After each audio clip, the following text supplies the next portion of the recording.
अंबेडकर इतने नाराज थे कि उन्होंने 1933 में एक घोषणा कर दी। महाराष्ट्र में एक स्थान है येवला, वहां उनकी एक सभा हुई और उस सभा में घोषणा की अंबेडकर जी ने, और उन्होंने मतलब 1933 के आसपास से वो धर्मांतरण के मूड में आ चुके थे। 33 में कहा कि देखो भाई, मैं हिंदू के रूप में पैदा हुआ, ये मेरे बस में नहीं था, पर मैं आप सबसे वायदा करता हूं कि मैं हिंदू के रूप में मरूंगा नहीं, क्योंकि ये मेरे बस में है। और ये वो पॉइंट है जहां पर उन्होंने हिंदू धर्म को खारिज करने की बात कही, क्योंकि हिंदू धर्म, उनका कहना है कि दुनिया का अकेला संगठित व्यवस्थित धर्म है जो अपने ही नागरिकों को मनुष्यों से नीचे मानता है। बाकी धर्मों में कम से कम आपको ये नजर नहीं आएगा कि धर्म का ही एक हिस्सा गैर मनुष्य मान लिया जाए। हिंदू धर्म में ऐसा डिस्क्रिमिनेशन था, कास्ट सिस्टम था, और इस जाति व्यवस्था ने एक समुदाय को इतना वंचित कर दिया, उसे मनुष्य मानने से मना कर दिया, कैसे फिर भरोसा करे। तो अंबेडकर इतने नाराज हो गए कि अंत में घोषणा कर दी कि मैं हिंदू धर्म छोड़ दूंगा, मरूंगा नहीं हिंदू के रूप में।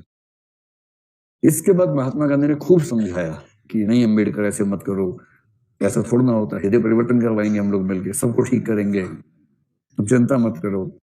अंबेडकर बोले कि आपके से तो हो नहीं पा रहा इनका हृदय परिवर्तन, 1000 साल में एक आध व्यक्ति आपके जैसा पैदा होता है, अब हम फिर 1000 साल वेट करेंगे। तो महात्मा गांधी के तर्क उनको संतुष्ट कर नहीं पाए और फाइनली वो आक्रामक रहे। उनका महत्व बढ़ता गया इन सब समुदायों के बीच में। हिंदू महिलाओं के पक्ष में और सब महिलाओं के पक्ष में उनकी जिद थी कि यूनिफॉर्म सिविल कोड आना चाहिए, ताकि महिलाओं को उतने ही अधिकार मिल सके जितने अधिकार पुरुषों के हैं। अब मैं जो बताना चाह रहा हूं, हम में से कई लोग अंबेडकर को अनुसूचित जातियों का नेता समझ लेते हैं। मैं उनके बारे में पढ़ाता हूं तो सबसे कहता हूं कि जितनी लड़कियां बैठी हैं, विशेष रूप से हिंदू लड़कियां, सुबह सुबह उठते ही सबसे पहले उनकी मूर्ति पे ना एक फूल चढ़ा दिया कीजिए।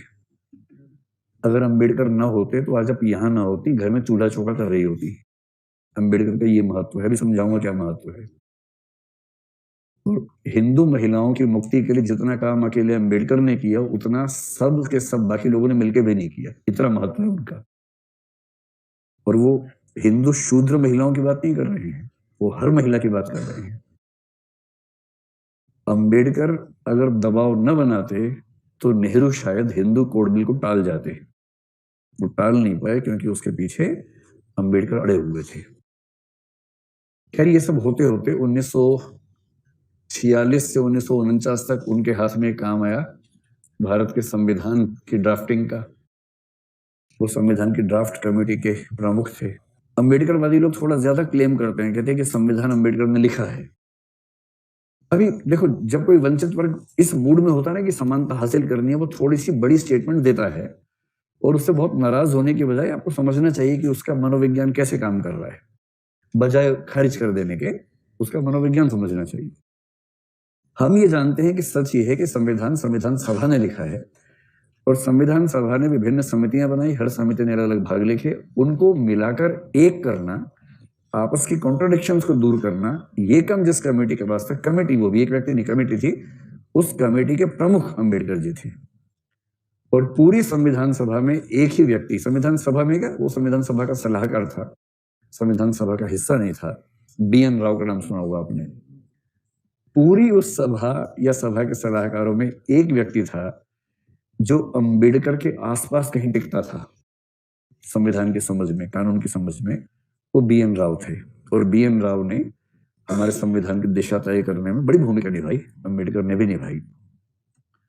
और क्योंकि संविधान अंबेडकर के हाथ में था, और क्योंकि महात्मा गांधी की इस प्रोसेस के बीच में मृत्यु हो गई थी, अंबेडकर ने कुछ कमाल तो संविधान में कर दिया। मूल अधिकारों में सबसे पहले 14 से 18 तक कौन सा अधिकार आया? सबसे पहले समानता का अधिकार। अगर उदारवादियों की चलती, पहले स्वतंत्रता का आता, फिर समानता का आता, पहले कौन सा आया, ये बड़ा महत्वपूर्ण है। और समानता के अधिकार की बात करते हुए अगर आप आर्टिकल 15 को पढ़ेंगे तो उसमें स्पष्ट रूप से लिखा है, कुएं, मंदिर आदि, उन सब पे सबकी एंट्री उपलब्ध होगी। आप समझ सकते हैं कि उसके पीछे का भाव क्या है, दर्द क्या है। आर्टिकल 17 सीधे सीधे इसीलिए है, अस्पृश्यताकांत किया जाता है। महात्मा गांधी ने खूब कहा कि पंचायती राज को महत्व देना, पंचायती राज को महत्व देना।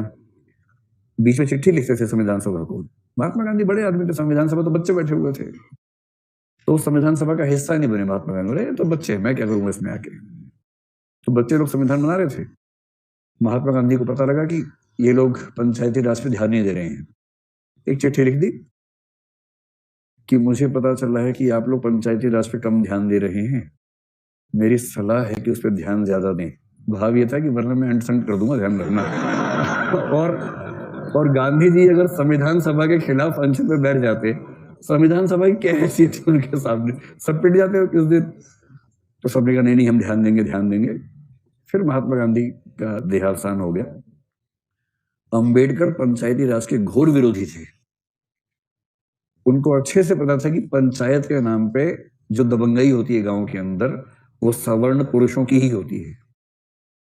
अगर आपने अपने गांव की पंचायत देखी हो, एक तो जो पंचायत अभी बनती है 74th अमेंडमेंट के तहत, 73rd के तहत, उसमें तो आरक्षण हो गया थोड़ा बहुत। आरक्षण के बाद भी स्थिति क्या है हमें पता ही है अच्छे तरीके से, है ना। आरक्षण के बाद भी क्या हालत है पता है। उस आरक्षण से पहले की पंचायतों को याद कीजिए, जिसके लिए प्रेमचंद पंच परमेश्वर लिखे गए थे। उन पंचायतों में कभी कोई औरत दिखी आप लोगों को, या हमेशा पुरुष ही दिखते हैं वहां पर? सारे के सारे सवर्ण बुढ़े पुरुष इकट्ठे हो जाते हैं। 3 शर्तें हैं उसमें होने की, सवर्ण होना, बुढ़ा होना, पुरुष होना।